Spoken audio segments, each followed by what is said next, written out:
Ya, baru saja kita berlatih duduk hening, duduk diam.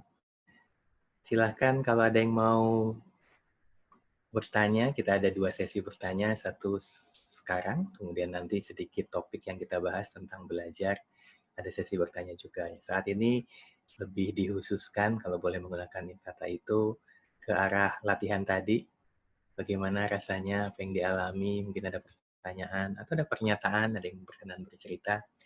Karena memang latihan bersama ini melatih juga keterjalinan, keterhubungan, ketidakkebetulan yang dihadirkan di antara kita. Silahkan. Tadi ini ada Mas Imam bilang, mohon namanya disesuaikan karena banyak sekali yang namanya Imam Hidayat di sini jadinya. Tapi kalau bingung mengubahnya saya juga kurang tahu ya. Tapi silahkan bagi yang tahu caranya gimana atau Mas Imam yang sebenarnya bisa mengomentari bagaimana cara mengubah namanya. Ada yang berbagi pengalaman, Siska bisa dikomentari. Ya, jadi ada beberapa pengalaman. Pertama adalah pada saat latihan duduk, beberapa kali saya menguap, akhirnya bergerak menutup mulut. Padahal katanya nggak boleh dibilang bergerak. Gimana tuh? Ya kan? Terus itu dulu kali ya. Silakan Siska.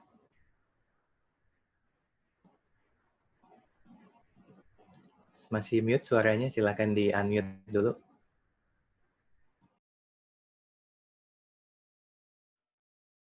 Nah, ya sudah terdengar suaranya. Tadi soalnya nggak bisa unmute sendiri ternyata. Eee, jadi memang begini, ketika kita duduk diam, karena kita sangat terbiasa, mencari distraksi karena kita merasa tidak nyaman di dalam diri. Jadi ketika kita punya distraksi perhatian yang menyenangkan atau menarik, biasanya kita akan betah duduk diam, tidak bergerak sama sekali. Contohnya ketika nonton. Kalau nonton seru, kita tidak bergerak, kita nonton perhatiannya terus pada TV. Nah, tapi ketika kita disuruh diam, melihat ke dalam diri sendiri, ada kecenderungan kita tidak terlalu nyaman dengan apa yang sedang dilihat atau merasa agak khawatir nanti apa nih yang akan terlihat di dalam. Secara subconscious mungkin ada sedikit khawatir seperti itu. Sehingga cara distraksi paling gampang adalah bergerak. Itu bergerak yang pertama ya, bergerak yang pertama. Itu yang maksudnya kalau bisa ditahan, jangan gerak dulu agar kita tidak dimudahkan dengan distraksi tersebut. Tapi ada gerak yang kedua adalah gerak penyesuaian dari tubuh ketika tidak nyaman. Tubuh ketika tidak pas, dia pasti akan mencari posisi yang pas. Kadang itu memang dibutuhkan, eee, dalam kondisi tertentu, misalnya punggungnya sudah sakit atau di, kepala agak sedikit kurang oksigen sehingga perlu menguap, membuka mulut, itu wajar. Jadi itu ya butuh gitu ya, jadi nggak apa-apa. Hanya saja ini memang batasnya tipis, karena misalnya, ketika kaki kesemutan, kesemutan adalah sesuatu yang, bisa kita lalui. Jadi artinya tidak semua rasa tidak nyaman itu harus disingkirkan. Kadang rasa tidak nyaman itu muncul, lalu dia berlalu dengan sendirinya. Nah, kesemutan dalam duduk diam adalah sebetulnya guru dan teman yang baik, karena dalam kehidupan kita sehari-hari juga banyak hal tidak nyaman yang perlu kita lalui, tidak bisa disingkirkan begitu saja. Nah, sikap menerima, mengamati, tanpa mengidentifikasi diri kita sendiri dengan, rasa tidak nyaman itu, kita latih dalam, duduk diam yang tidak nyamannya relatif lebih, eee, minor ya, lebih bisa kita, jalani. Lalu di luar, ketika tidak sedang duduk diam, kita berlatih berkesadaran terhadap kondisi-kondisi tidak nyaman yang berbagai macam dan biasanya jauh lebih, tidak mudah. Ya, makasih Siska. Jadi, duduk hening ini latihan dasar supaya kita juga mudah berhening di keseharian. Yang tadi Siska ingatkan, terutama juga ke kita ya Siska ya, kita setiap yang semua yang kita omongkan di sini sebenarnya adalah nasihat buat kami. Kebetulan saja kami suarakan dengan suara lebih keras, siapa tahu juga memudahkan orang lain untuk berlatih. Distraksi itu selalu ada di mana-mana, sehingga kita perlu, yang kita latih adalah memang ketahanan, resilience, tahan banting atau apapun namanya. Namun kita juga belajar berempati dengan diri. Jadi kalau ternyata bergerak, kita tidak perlu menyesal yang uh, 2 minggu ke depan gitu, aduh 2 minggu yang lalu saya waktu duduk hening tuh saya bergerak, nggak apa-apa. Kita perlu pupuk kita juga perlu menyemangati kita yang sudah. Tadi bergerak, oh ya udah. Nanti latihan, coba tidak bergerak lagi. Jadi memang batas-batas itu batas tipis ya, antara berusaha untuk tahan banting, resilience, berusaha untuk juga menyayangi, dekat dengan batas yang kita sebut mengharuskan. Saya harus diam. Atau dekat juga dengan yang namanya bermalasan. Ah ya udah deh, nggak apa-apa lah, kan saya juga manusia penuh dengan ketidaksempurnaan.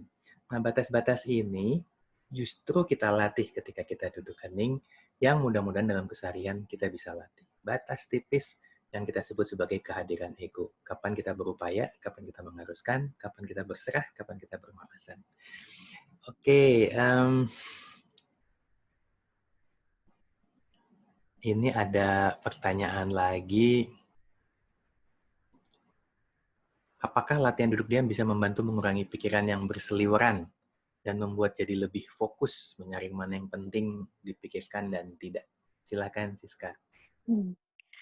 Jadi, latihan duduk diam ini bagi kami setidaknya bukan merupakan latihan untuk fokus. Meskipun pada akhirnya jadi lebih mudah fokus, karena yang dimaksud dengan fokus ini ada 2 macam. Yang pertama adalah kita hanya memperhatikan satu hal saja dan kemudian mengusir segala hal lainnya dari perhatian kita. Itu fokus yang kadang-kadang menjadi persepsi umum. Bukan itu yang kita coba latih di sini. Karena pikiran kita seringkali tidak bisa kita kendalikan juga apa yang muncul kan, dia muncul, pergi semaunya. Kalau kita lupa mau inget-inget juga nggak inget-inget, susah. Yang mau dilupakan malah teringat terus, muncul terus. Sehingga yang kita latih di sini adalah sikap batinnya, bahwa tidak semua hal yang muncul perlu kita ajak ngobrol, tidak semua hal yang muncul perlu, diberikan reaksi, eee, cukup diperhatikan saja, mungkin dia ini sedang waktunya muncul, nanti dia akan berlalu. Hal yang perlu kita respon. Jadi fokusnya menjadi sebuah sikap batin di mana kita selalu merespon yang perlu direspon pada saat itu, gitu. Sehingga ini juga adalah sikap batin yang mudah-mudahan bisa membantu dalam keseharian, eee, fokus pada hal yang sedang dibutuhkan. Ya, terima kasih, Siska. Sehingga kalau kita fokus ke semua hal, namanya sibuk. Ya. Dan sibuk belum tentu produktif. Ya, dengan kita jernih memilih, maka kita pun jernih berprioritas, sehingga mudah-mudahan akhirnya kita lebih produktif, apapun arti kata produktif itu. Satu lagi pertanyaan dari Mbak Pratiwi. Mbak Pratiwi ini bilang, saya berlatih duduk diam, tapi suara Siska sudah sedemikian cocoknya, jadi kalau nggak ada suaranya, jadi kurang dapat feel-nya. Gimana Siska? Wah, ya, ini bagaimana ya, pada suatu waktu memang harus ditinggalkan, mungkin pelan-pelan. Jadi, kalau boleh menyarankan, misalnya saya kurang paham biasanya, menggunakan panduan duduk yang berapa lama dan setiap harinya berlatih berapa lama gitu. Tapi kalau misalnya setiap harinya berlatih 10 menit, menggunakan panduan yang durasi 10 menit, pelan-pelan coba diganti dengan panduan 5 menit, lalu 5 menitnya lagi kosong. Tentu saja awal-awal tidak nyaman, apapun yang kita mulai baru bukan apapun sih, kadang memang membuat nyaman, tapi seringkali membuat tidak nyaman kan, karena ini baru, tidak terbiasa, eee, tapi kalau sudah dicoba beberapa kali kan nanti biasa juga, mudah-mudahan. Dan sebetulnya tanpa panduan, karena kan sudah sering mendengarkan panduan, jadi kurang lebih sudah tahu apa yang perlu dilakukan, perhatiannya perlu dibawa ke mana. Dan ketika tidak ada panduan, sebetulnya jauh lebih jujur. Nanti di dalam batin munculnya apa, biasanya lebih terasa. Tapi kalau memang belum mampu untuk, tanpa panduan, ya pakai dulu aja panduannya, daripada tidak berlatih. Kalau bisa nanti pelan-pelan dilepas. Ya, terima kasih Siska. Kita juga berlatih berjarak dari kemelekatan, karena kemelekatan itu membuat kita tergantung, termasuk melekat terhadap suaranya Siska.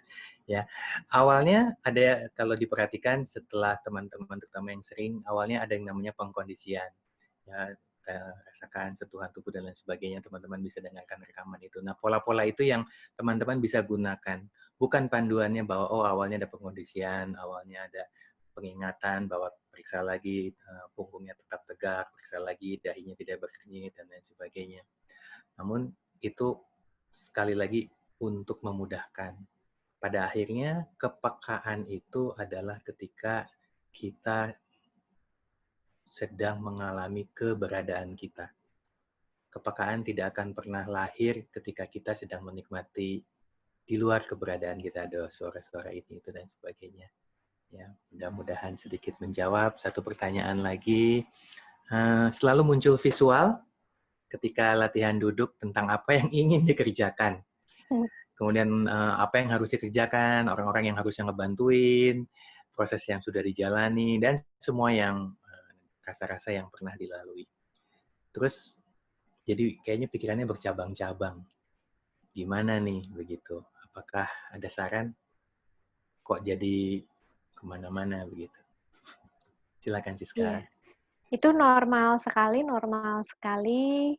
muncul, termasuk rasa ya, barangkali rasa tidak nyaman ataupun rasa, tadi sepintas ketika chat-nya jalan gitu, ada yang kayak rasa ingin kabur gitu dari diri sendiri, eee, hal yang wajar, karena kita terbiasa melihat keluar. Begitu disuruh diem, nggak ngelihat keluar, lalu yang di dalam muncul semua kan pelan-pelan. Cuma satu sih yang perlu dilakukan, disadari aja. Disadari itu muncul, lalu belajar untuk tidak bereaksi. Jadi kalau, "Oh, saya harus melakukan ini nih," gitu. "Ah, tunggu sebentar, ini kan waktunya berlatih, hanya 10 menit dari 24 jam sehari."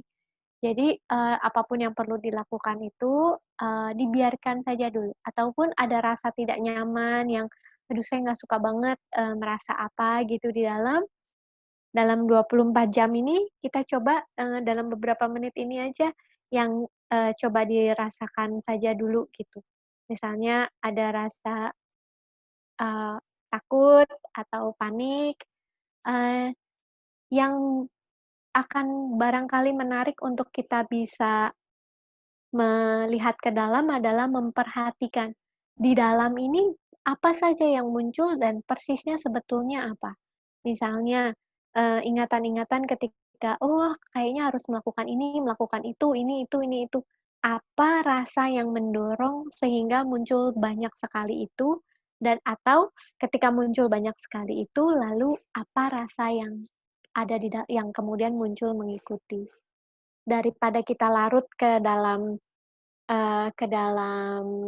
apa, pikiran-pikiran yang harusnya itu, coba amati rasa dan bagaimana tubuh dan nafas bereaksi terhadap itu.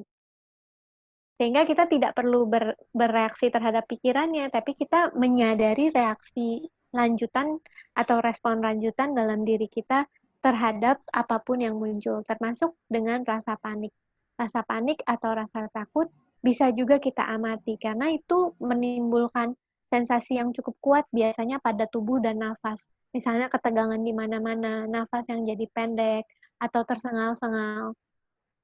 Khusus untuk takut dan panik, sebetulnya bisa kita coba, atasi atasi, alami atau lalui dengan mencoba sedikit mengendalikan nafas. Kalau nafasnya dibuat lebih panjang sedikit, sebentar, lalu dilepas lagi, lihat apa yang terjadi dalam tubuh. Atau perhatiannya bisa betul-betul dipindahkan, bukan pada rasa paniknya, bukan pada rasa takutnya, tapi pada sensasi tubuh. Kalau tubuhnya tegang, dirilekskan. Tegang lagi di mana, dirilekskan lagi. Kalau nafasnya pendek, panjangin lagi sedikit. Terus begitu perlahan-lahan, dan lihat apa yang terjadi pada batin. Ya, terima kasih Siska. Pada dasarnya itu adalah proses menerima. Menerima yang tidak bermalasan. Kata menerima tampak sederhana dan singkat, namun suatu perjalanan panjang. Sebagaimana orang mungkin bilang, oh ya saya ikhlas kok gitu kan. Biasanya, apalagi kalau saya yang ngomong, biasanya saya belum ikhlas. Gitu. Jadi proses menerima itu bukan sekedar menerima kondisi, tapi terutama menerima kita seapa adanya atas kondisi apapun. Oh, yang ini saya panik ya. Nah, penerimaan itu berarah ke dalam. Jadi kita tidak keluar dalam arti menambahkan kenapa saya jadi mikir ini ya, oh harusnya sih itu ya, oh harusnya prosesnya gini ya, harusnya kan dia begini kan udah saya kasih tahu. Itu proses beriterasi keluar. Tapi proses iterasi ke dalam adalah ada rasa apa, ini tidak nyaman, di sebelah mana ya? Oh ternyata nafasnya lebih cepat. Oh ternyata ada leher saya lebih tegang. Oh ternyata bau saya lebih tegang. Coba bisa dirileks nggak ya? Seperti itu. Jadi beriterasi ke dalam. Memang tapi tidak bisa satu kali. Mohon terus berlatih dan juga memberikan jeda 3 nafas di antara satu agenda ke agenda yang lainnya. Mudah-mudahan juga tiap Sabtu berkenan datang. Ini diskusi yang tidak bisa dijawab satu kali. Dan akhirnya ilmiah adalah bukan apapun yang saya dan Siska katakan. Akhirnya teman-teman sendiri ketika mengalami langsung, karenanya perlu berulang-ulang, perlu sering dilatih, di situ biasanya ada sedikit jawaban, ada sedikit arah, baiknya ke arah mana. Begitu. Ada 2 pertanyaan yang saya gabungkan, satu lagi tapi pendek tentang disruption, nanti kita bahas di sesi kedua. Mas Zulkifli Ijul, ya, saya pengen tahu pertanyaan itu datang dari mana, tapi ada yang bertanya tentang bisa nggak ada cara lain nggak selain duduk hening dan berapa lama sih sebenarnya duduk hening ini? Silakan Siska sebelum kita masuk ke sesi selanjutnya.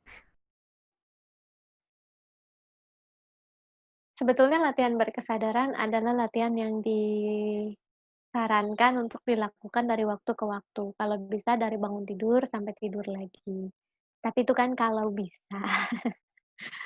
Tidak mudah ya, kami juga masih berlatih terus.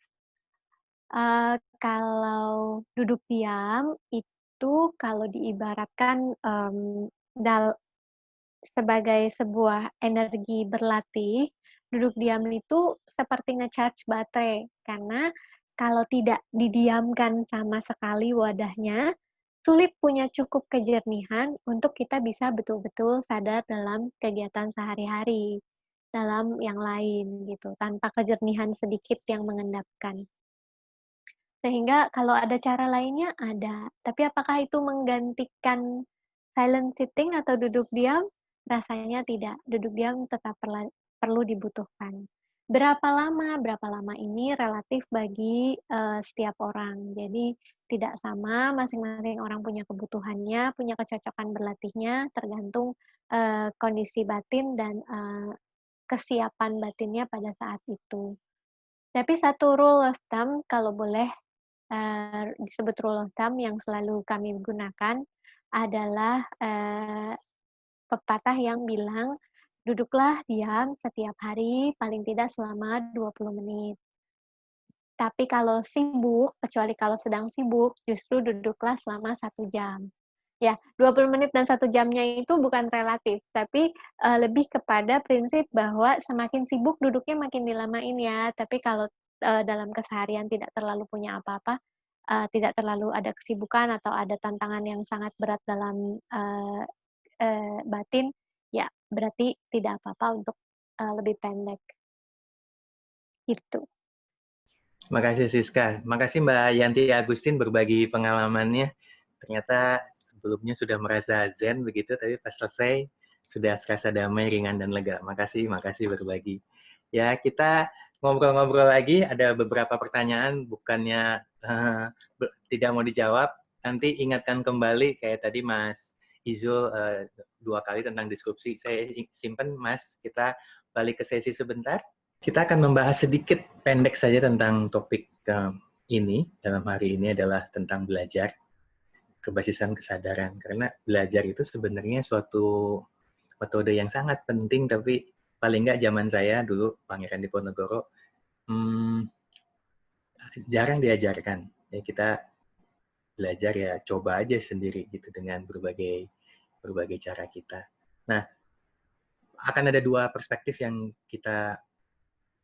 saya coba bagikan, dan saya pun masih belajar tentang ini, untuk kita coba lihat terutama dari kacamata perspektif berkesadaran. Slide kedua.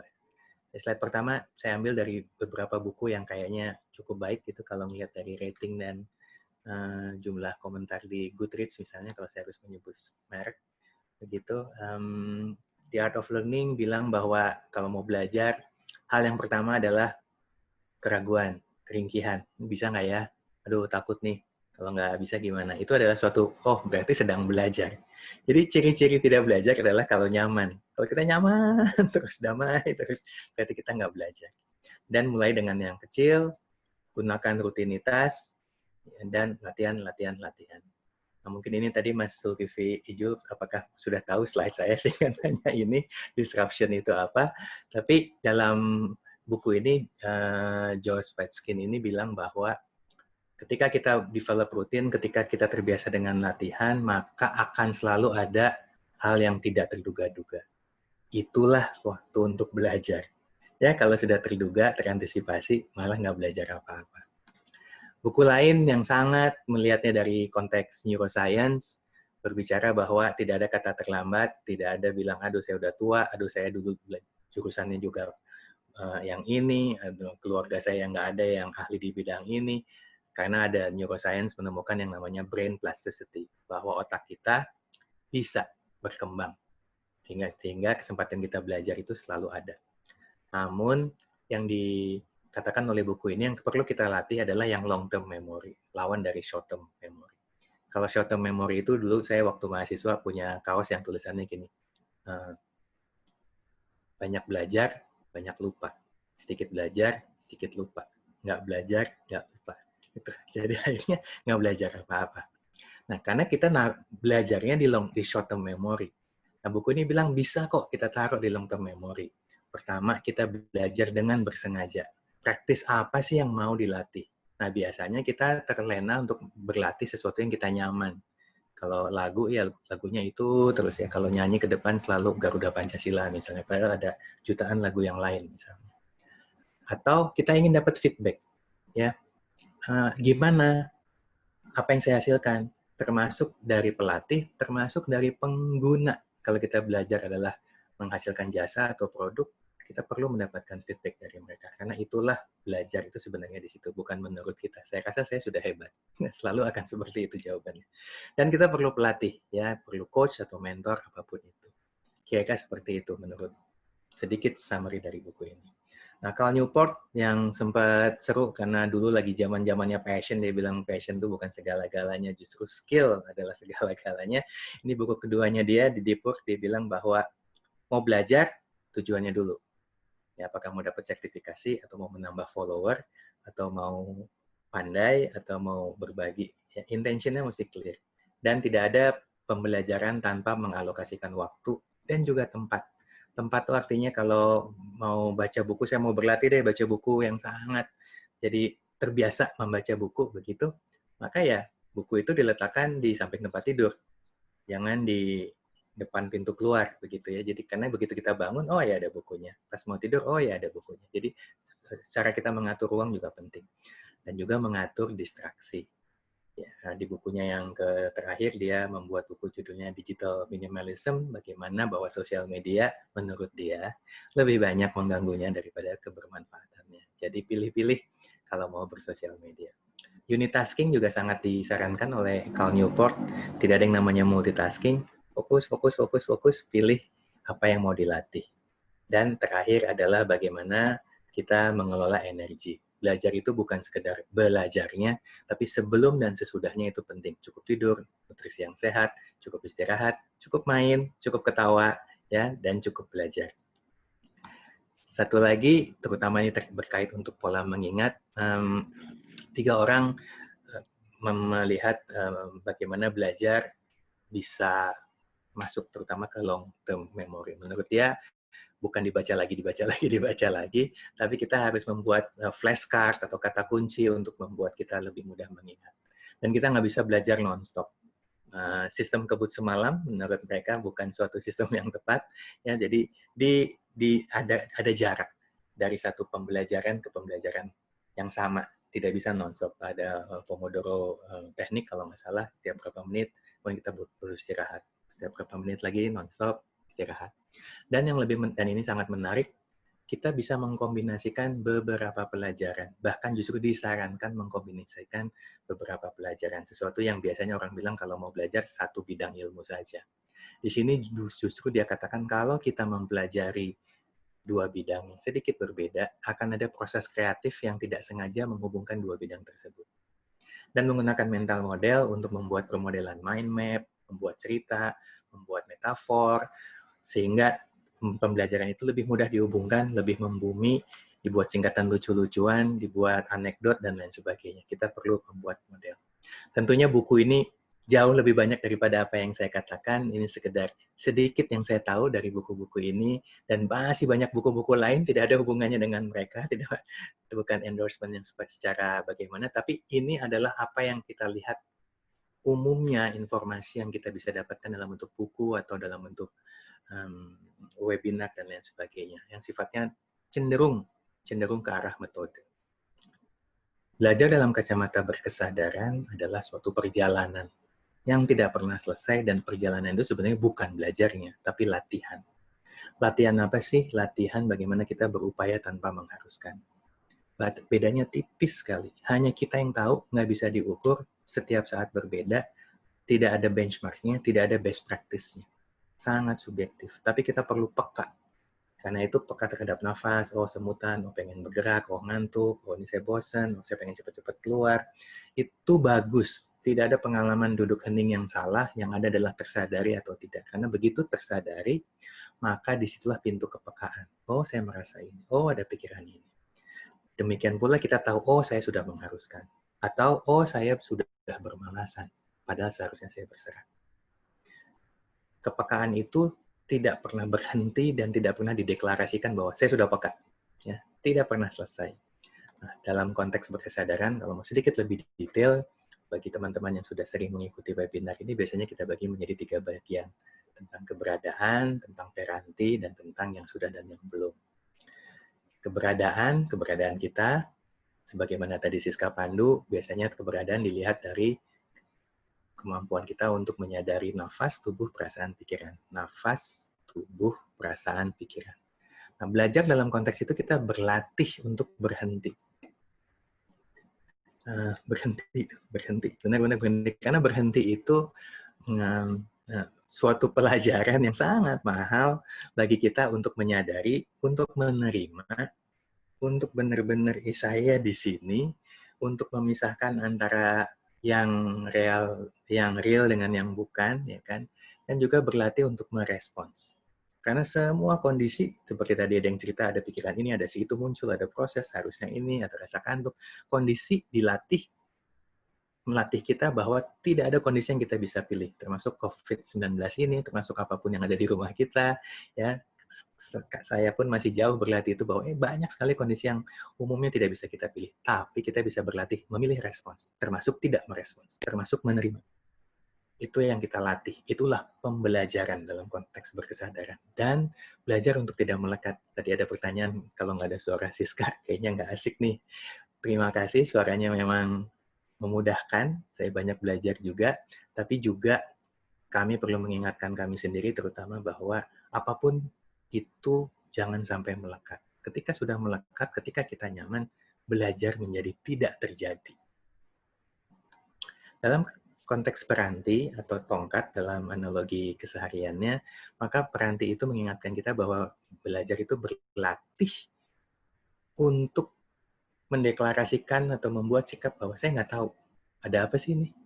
Saya nggak tahu. Ada curiosity, ada humility, ada ketertarikan, ada kerendahan hati untuk tahu. Walaupun kita misalnya udah super duper cum laude di S1, S2, S3, walaupun buku itu kita udah baca 18 kali, lalu ada yang menceritakan tentang satu buku, kita berlatih untuk, saya nggak tahu. Apa nih? Saya nggak tahu. Apa nih? Saya nggak tahu. Saya pakai metode yang lain mungkin. Saya nggak tahu. Untuk bilang saya tidak tahu itu suatu latihan yang tidak pernah selesai, terutama nasihat buat saya sendiri, supaya saya nggak sok tahu, begitu ya. Dan Peranti itu adalah pintu kita, bahwa belajar itu nggak pernah tentang kita, belajar itu selalu tentang bagaimana berbagi kemanfaatan, kalaupun ada, ke yang lain. Tidak harus, tapi bukan untuk kita. Suatu kita butuh pintu untuk kita serahkan, kita bagikan, kita lalukan bagi yang lain. Karena itu Peranti itu adalah untuk keterjalinan, keterhubungan kita dengan yang di luar kita. Faktor yang terakhir, dengan berkesadaran, maka kita melihat yang sudah dan yang belum itu suatu proses yang kita latih terus-menerus, bahwa sudah itu bukan akumulasi. Karena itu belajar itu kita tidak mengumpulkan ilmu. Belajar itu tidak menumpuk buku atau membuat sertifikat dalam bentuk kaos gitu. Kaosnya penuh banget, sertifikatnya sudah banyak sekali. Bukan itu, tapi belajar itu melalui. Saya mengalami, saya melalui. Kadang-kadang saya bisa gunakan, mungkin sebagian sering tidak bisa kita gunakan. Dan yang belum, wah ada ilmu ini, wah sekarang ada tren ini, wah ada metode lagi, itu tidak berarti harus. Ya, yang belum, kita bisa pelajari, kita juga bisa tidak pelajari. Kapan kita mempelajari, kapan kita tidak mempelajari, jawabannya ada di dalam. Ya, kita bisa melihat orang di luar, oh ternyata kalau punya ilmu itu bagus, itu inspirasi. Tidak ada yang salah, dan tidak kebetulan inspirasi itu kita bisa baca, kita bisa dengar. Namun apakah inspirasi itu perlu kita tindak lanjuti, untuk kita dalami, untuk kita lakukan, untuk kita contohkan? Kita perlu berhening dalam duduk diam, dalam jeda 3 nafas, untuk melihat apakah ini panggilan atau godaan, apakah ini opsi, apa ini distraksi. Beda-beda tipis, sebagaimana kita membedakan ketipisan antara berupaya tanpa mengharuskan dan berserah tanpa bermalasan. Oke, sekarang kita jeda 3 nafas dulu. Ya, untuk kembali hadir, menerima keberadaan, dan mengelola keberadaan kita. Silakan, Siska. Baik, saya akan membunyikan bel. Jadi setelah bel berbunyi, lalu kita benar-benar merasakan 3 nafas yang mengikuti bunyi bel.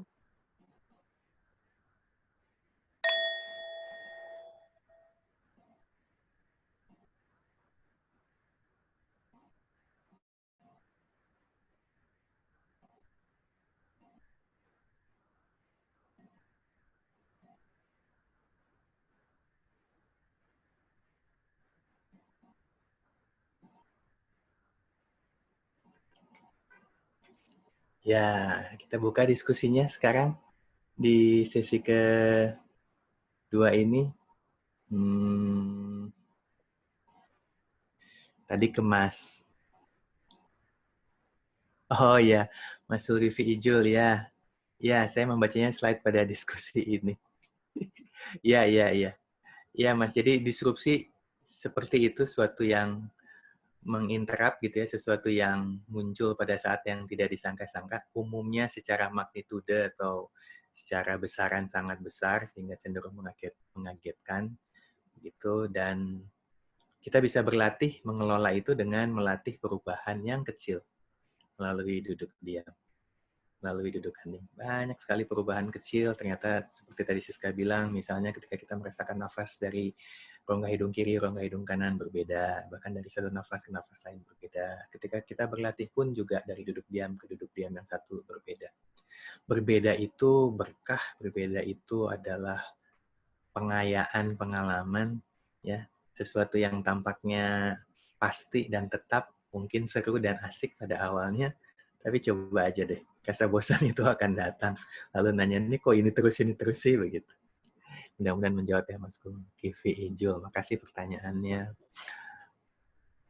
Ini kalau mau nanya tentang topik boleh, tapi kalau masih bertanya dengan tentang duduk hening juga tidak apa-apa. Sampai saat ini kebanyakan topik masih tentang duduk hening, tidak apa-apa. Semua pertanyaan bagus. Siska mungkin bisa membantu. Pertanyaannya adalah tentang ini kalau untuk anak-anak gimana nih? Nah, sini ada beberapa orang yang mahir sebenarnya mengelola anak-anak. Silakan Siska. Ya, mohon izin para guru-guru anak-anak, terutama yang hadir di siang hari ini. Eee, Anak-anak cenderung punya span of attention yang lebih pendek, sehingga mungkin perlu sedikit bersabar dicoba, dengan cara yang sedikit lebih lembut. Tapi iya, banyak anak-anak juga mendapatkan manfaat dari berlatih duduk diam. Hanya saja membawakannya mungkin lebih kepada, oh latihan bersama, jadi jangan disuruh sendiri dulu awalnya, lalu memang butuh, panduan yang ringan dan sifatnya, mmm, memperhatikan dan menggunakan beberapa teknik tertentu. Jadi misalnya pakai menghitung dulu awalnya, lalu merasakan, juga bisa dengan, panduan, yang dengan anak-anak yang sering atau cukup berkembang biasanya adalah, ini ya, yang fokusnya pada cinta kasih. Jadi biasanya merasakan dirinya sendiri disayang, merasakan dirinya sendiri baik, lalu dia menyebarkan rasa sayang, baik, dan, welas asih itu kepada semua orang di sekitarnya, itu. Bisa sih, jangan mulai dengan durasi yang agak pendek, dibawakan dengan cara yang lebih ringan, menyenangkan gitu buat anak-anak, dan ditemani. Ya, terima kasih Siska jawabannya. Mmm, Mbak Sukmayanti Raffi Sukmawan ini berbagi pengalaman. Makasih Mbak informasinya. Sudah hampir 1 bulan berlatih dengan mendengarkan suara yang katanya nggak boleh melekat itu. Mencoba melepaskan diri dari suara memang butuh usaha karena murah. Ya sebenarnya bukan karena suaranya Mbak, apapun juga yang melekat dengan kita, terutama ini nasihat buat saya, memang tidak mudah dan itulah memang bagian perjalanan kita. Jadi ketika kita tahu, wah ini jadi tergantung ya, wah ini jadi melekat ya, kita perlu berlatih karena itu kurikulum agung juga buat kita. Bagaimana kita melalui, bukan mengakumulasi. Bagaimana kita melepas, bukan mengumpulkan. Jadi terusin Mbak Sukmayanti, mudah-mudahan terus memberikan pintu-pintu kebaikan. Untuk yang jeda 3 nafas ya, kami pun, paling nggak saya pun juga masih harus diingatkan. Jadi kita belajar bersama semua di sini. Terima kasih Mbak Sukmayanti atas ceritanya.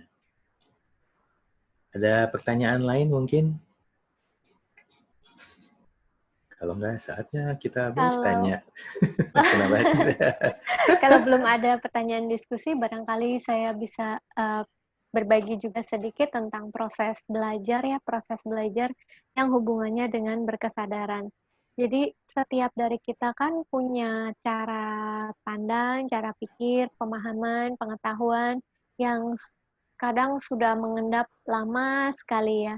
Dan sebagai manusia biasa, kita cenderung melihat keluar, memandang keluar dengan filter atau kacamata mungkin, analoginya gitu, eee, yang sudah banyak hiasan-hiasan atau gambaran-gambaran dari hal-hal yang pernah kita alami atau kita pelajari, banyak juga hiasan-hiasan tentang keyakinan kita, persepsi kita, gitu. Sehingga hal yang kita lihat itu tidak lagi murni seapa adanya, tapi melalui filter-filter tadi. Dan ini termasuk yang kita lakukan dalam proses belajar. Seringkali kita menjadi sulit mempelajari sesuatu karena ada blockage gitu. Mungkin kita merasa kurang cocok, atau kita merasa, sudah lebih tahu, atau kita merasa sudah biasa, apapun itu, ada blockage itu, tapi tidak kita sadari. Sehingga proses belajarnya sedikit terhambat. Jadi kayak, "Ah, susah banget sih, nggak bisa lah," gitu. Atau bahkan kepercayaan yang sudah dari awal, "Ah, gue nggak bisa lah, ini pasti nggak bisa," gitu. Belum apa-apa udah merasa, tidak bisa. Dalam berkesadaran itu bukan, eee, kita jadi harus langsung bisa, atau sebetulnya kita gunakan ini bagaimana caranya supaya bisa belajar dengan efektif gitu, tapi lebih kepada belajar atau berlatih menyadari semua filter-filter ini ketika kita berusaha sedang belajar dari kehidupan maupun belajar sesuatu yang teknikal ya. Jadi, semoga kalau kita sering berlatih, mendengarkan dan menyadari dan mengamati semua filter yang kita pasang di depan, eee, mata kita atau di samping telinga, apapun itu dalam kesadaran kita bisa pelan-pelan melepaskannya, masuk melepaskan kemelekatan, eee, dan kemudian bisa belajar dari hidup, bisa belajar apapun dengan lebih jernih.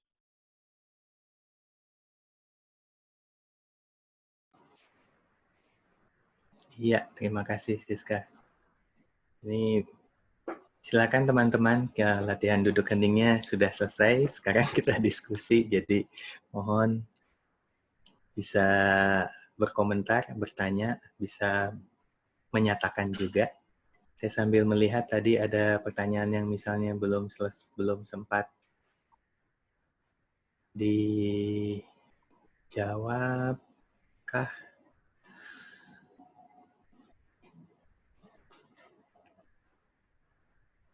Kayaknya sudah semua ya.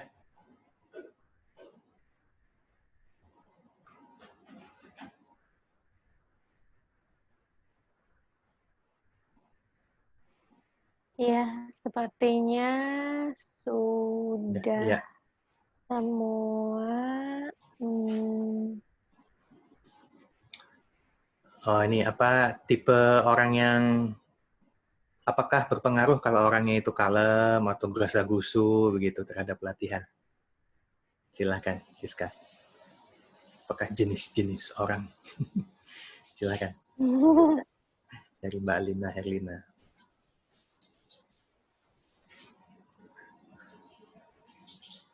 setiap orang memang punya pembawaannya sendiri dan punya kecocokan. Bahkan jenis atau tipe latihan mindfulness juga sebetulnya sangat bervariasi ya, sangat beraneka ragam. Jadi memang, eee, ada baiknya latihan berkumpul rame-rame seperti ini, saling berbagi, karena setiap orang punya kecocokannya masing-masing. Bahkan mengamati nafas aja ada yang misalnya lebih cocok mengamati di perut atau mengamati di hidung. Ada yang lebih cocok caranya begini dulu, ada yang begitu dulu. Jadi, eee, rasanya memang kecenderungan pembawaan akan berpengaruh, tapi kecenderungan itu juga bisa dilatih dengan cara berlatih yang sedikit berbeda gitu, atau di-custom lah ya, di-custom, bagi setiap orang. Setiap orang memang unik. Jadi tidak ada satu cara terbaik bagi semua orang, tapi setiap orang perlu mencari pola dan kecocokannya masing-masing. Ya, terima kasih Siska. Ini ada satu pertanyaan lagi. Kalau panik gimana? Bisa pakai metode mindfulness atau ada tambahan mungkin?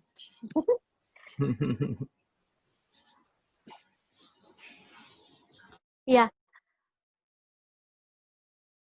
panik itu panik sebagai sebuah emosi, panik sebagai sebuah emosi atau perasaan itu adalah sebuah perasaan yang biasanya sangat, eee, nge-grab gitu ya, sangat grasping gitu. Sehingga seakan-akan kita tidak bisa langsung keluar dari situ, atau tidak bisa bertindak atau mengamati tanpa dicengkram oleh perasaan ini, dipengaruhi. Yang first aid atau, pertolongan pertamanya biasanya karena ada yang panik sampai pusing, lalu tidak bisa bernafas, lalu sampai keringat dingin, sampai mau pingsan, dalam kondisi-kondisi tertentu ya barangkali karena suatu kondisi fisik juga GERD atau apa, biasanya muncul panik yang seperti itu, atau ya sering ada terdengar kasus seperti itu. Pertolongan pertama yang bisa dilakukan adalah melakukan pola nafas. Pola nafas yang kami rasa membantu, adalah pola nafas 3, 1, 5. Tarik nafas 3 hitungan, tahan nafas 1 hitungan, buang nafas 5 hitungan. Tarik 3, tahan 1, buang 5. Terus begitu. Pertama diatur, biasanya nafasnya akan ada di dada. Lalu lama-lama lepaskan perhatiannya dari nafas yang ada di dada, pindahkan ke perut. Setelah sedikit lebih tenang, lalu kita belajar untuk menerima rasa panik.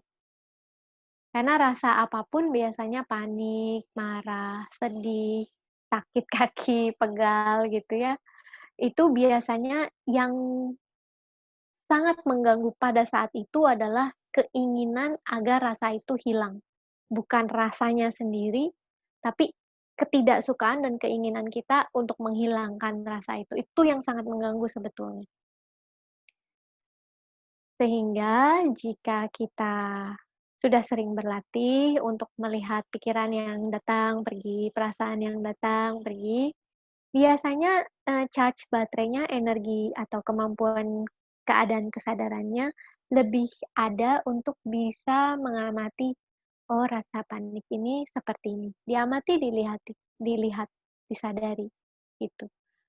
Nanti pelan-pelan dia akan menurun setelah itu, karena begitu kita mengamati, biasanya nafas akan mulai makin teratur, ketika nafas makin teratur, tubuh makin rileks, paniknya berkurang, gitu.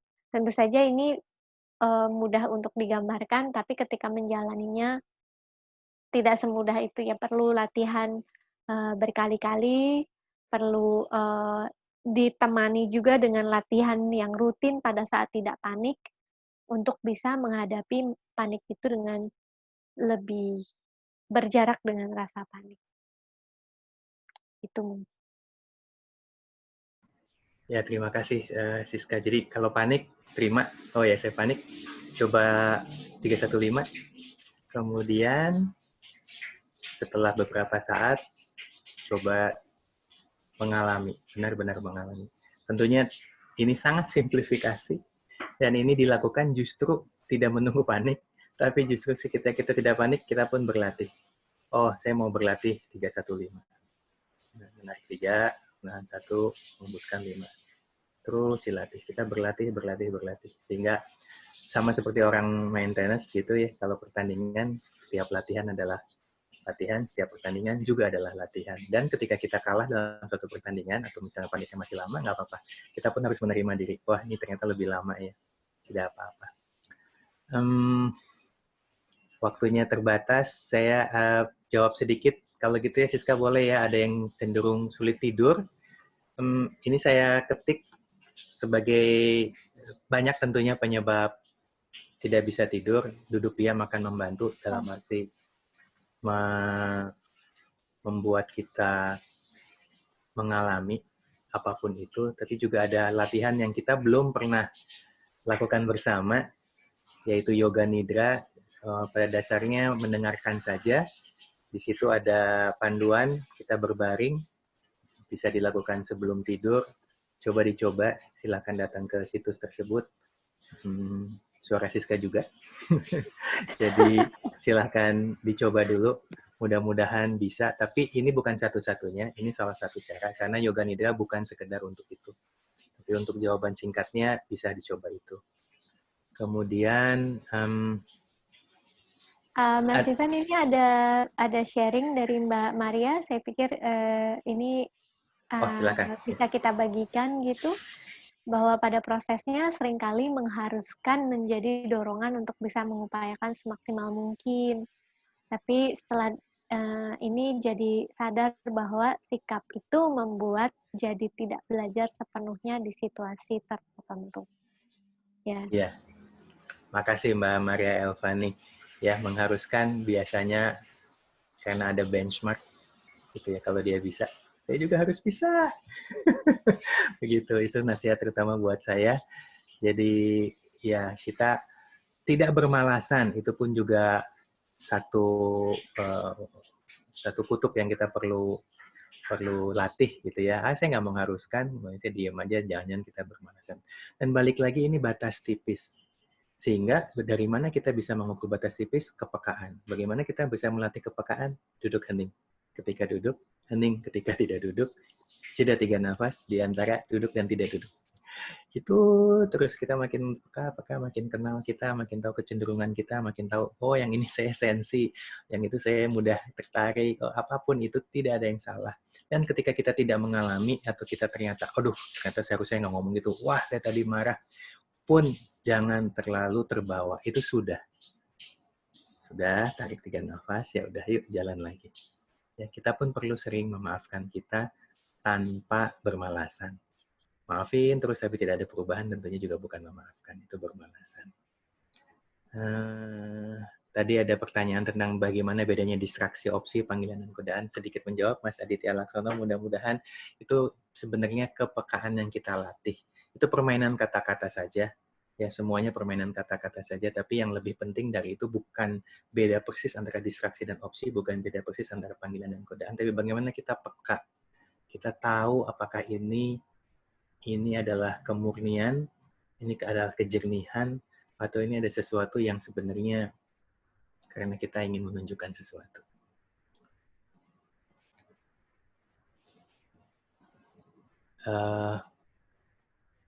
Ada lagi, Sis? Ada yang menanyakan mengenai ada ini sebab namanya Imam Hidayat, saya kurang tahu Iya, apakah ini benar-benar Mas Imam gitu ya. Tapi pertanyaannya ada orang yang bilang bahwa tipe manusia berbeda-beda, ada yang lebih kuat dalam mengandalkan feeling untuk mengambil keputusan, tapi ada yang mengandalkan rasionalitas. Apakah Mas Ivan dan Mbak Sika sepakat soal ini? Apakah ada hubungannya dalam konsep kepekaan? Mana yang lebih penting? Ya, terima kasih atas pertanyaannya. Jadi ini terkait dengan konsep metode dan non-metode. Di webinar sebelumnya, ini terkait dengan the tyranny of or, atau the genius of and. Kita memang cenderung, terutama saya, cenderung memilah-milah mau A atau B. Karena dulu saya dibesarkan dengan testing sifatnya multiple choice gitu ya. Pilih satu. Kadang-kadang dalam hidup kita perlu berlatih keduanya. Ya, merasa dan mengukur banyak penting. Yang kita latih adalah kesadaran ketika kita menggunakannya. Begitu. Jadi tipe manusia berbeda-beda, betul, sangat subjektif, kita punya kecenderungan, dan kita sadar ada kecenderungan itu. Oh, saya cenderung ke arah apapun, karena kita sadar, kita berjarak dengan kecenderungan itu, dan ketika kita perlu mengambil kecenderungan yang lain, ada rasa takut, ada rasa tidak nyaman, ada rasa malu, ada rasa gengsi, atau ada rasa apapun, kita pun sadar ada rasa itu, namun perlahan melangkah ke arah situ karena kita tahu dalam konteks saat itu, itulah yang penting. Contoh konkretnya, orang yang tidak terbiasa bicara di depan umum, dia harus bicara di depan umum. Wajar takut, wajar nggak nyaman. Tapi karena dia menyadari, aduh saya takut. Ya, saya takut. Terus gimana? Ada panik. Oh, 315. Ya, terus apa lagi? Rasakan. Oh, lehernya tegang. Ya, terima dulu dan coba setelah itu lakukan. Nah, tentunya ketika itu dilakukan pertama kali, akan berbeda ketika dia sudah berlatih duduk kening cukup lama, dia makin peka akan dirinya, dia sudah berlatih untuk mengalami, mengakui rasa takut, dan tetap menjalankannya. Karena itu keberlatihan bukan hal yang perlu dikecil-kecilkan, sesuatu yang penting, namun keberlatihan tidak untuk bertransaksi. Saya sudah 1000 kali berlatih, harusnya saya tenang. Saya sudah 10.000 kali berlatih, saya sudah bersih dari apapun. Tidak ada yang seperti itu. Ya, tetap berlatih terus. Ya, sehingga harapannya kalau sudah sering berlatih, kita tetap bisa menggunakan rasionalitas dalam mengambil keputusan pada titik di mana dia dibutuhkan. Jadi ketika datanya ada, ketika kita perlu untuk mempertimbangkan dengan rasionalitas, dengan pengetahuan yang ada, kita menggunakannya. Tapi di sisi lain ada perasaan, ada kepekaan kita akan perasaan yang muncul, yang pakai feeling tadi itu, yang juga perlu kita sadari. Karena itu biasanya ada tapi kita tidak sadar atau tidak paham atau tidak kenal. Jadi, tapi bukan pilihan. sebetulnya bisa kita olah bersamaan. Itu mungkin ya. Ya. Tapi harus berlatih terus. Ya, ini waktunya sudah habis, teman-teman. Mohon maaf ada beberapa pertanyaan. Ini ada kebetulan nama Imam Hidayat itu muncul berkali-kali. Jadi ada yang kalimat Mas Ivan, pertanyaanku dibahas dong. Itu yang mana? Sebab ada banyak Imam Hidayat yang sudah kami jawab. Mohon maaf sekali ini nggak tahu pertanyaannya yang mana. Kemudian mindfulness itu kita tetap perlu untuk pertanyaannya FX Chris Sandia gitu ya tentang mental disorder, tentunya tidak sehitam putih itu. Ya, banyak ilmu-ilmu kedokteran pun yang perlu kita pergunakan. Di sini kita hanya menyadari, oh saya menggunakan keilmuan barat, oh menyadari ada perasaan itu, tapi tidak hitam putih, tidak sesederhana itu. Forum ini mengajak kita untuk bersemangat berlatih mandiri. Forum ini tempat bertemunya kita untuk berbagai pengalaman seperti tadi Mbak Yanti, siapa Maria. lagi ya, Mbak Maria begitu ya. Terima kasih berbagi pengalaman. Kami pun belajar di sini dan tetap semangat berlatih. Mohon maaf sekali. Ya, kami tidak punya background pelatihan dalam ilmu psikologi klinis. Jadi mungkin itu perlu ditanyakan lagi ke orang-orang yang lebih berpengalaman di sana. Cuma kalau memang nanti sempat Google atau browse mencari datanya, memang mindfulness semakin banyak digunakan sebagai terapi untuk depresi ataupun mental disorder atau trauma lainnya. Tapi itu butuh pendampingan, ada programnya. Mungkin nanti bisa dicari. Ya, ini Mbak Selvi menanyakan sebagai pertanyaan penutup, boleh ya. Mas Imam Hidayat adalah orang yang membuat ini terjadi. Beliau dari KG Media dengan timnya membuat ini terjadi. Jadi terima kasih Mas Imam. Jadi pertanyaannya Mbak Selvi adalah, ada pertentangan pemikiran jika kemarahan kesedihan teredam akhirnya merupakan respon tenang ataupun ceria. Sebenarnya berkesadaran bahwa kemarahan tidak menyelesaikan masalah atau bisa dibilang double personality. Kami tidak, paling nggak saya tidak ahli dalam kepribadian ganda atau multiple personalities. Tapi pertentangan itu suatu yang kita latih. Pertentangan atau paradoks sesuatu yang kita latih dengan duduk hening. Ya, pertentangan biasanya hadir karena ada ekspektasi yang kita inginkan. Pengen berlatih duduk diam, kok nggak bisa diam. Kok belum apa-apa semutan. Kenapa jadi ngantuk padahal baru selesai tidur. Itu pertentangan-pertentangan sederhana yang perlu kita terima, perlu kita amati, alami, dan kita pilih respons dengan jernih. Akan banyak sekali pertentangan besar ketika kita sedang tidak duduk hening, karena itu kita berheninglah ketika sedang tidak duduk. Singkatnya seperti itu, Mbak Selvi. Jadi tetap dilatih. Apakah itu double personality atau bukan, saya tidak menguasai bidang keilmuan itu. Kecuali kamu menambahkan. Iya, sedikit klarifikasi, kalau boleh disebut klarifikasi, bahwa kemarahan atau kesedihan ketika kita berlatih mindfulness bukan diredam.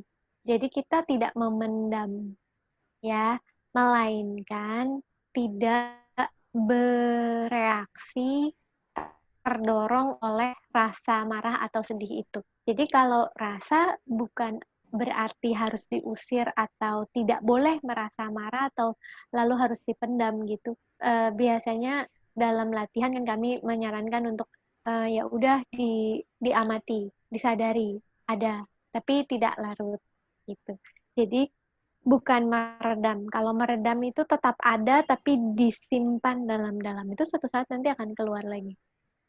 Jadi kita sadar saja, tapi jangan bereaksi atau melakukan sebuah ekspresi atau keputusan atau apapun tindakan yang bergeraknya dari rasa yang tadi, yang bisa kita sesali gitu. Kecuali kalau memang setelah disadari, dilihat, oh iya, memang perlu diekspresikan nih dengan cara yang bijak. Nah, silakan bisa gitu. Ya, jadi reaksinya tidak bereaksi, ini permainan kata-kata saja, kami membedakan reaksi dengan respons.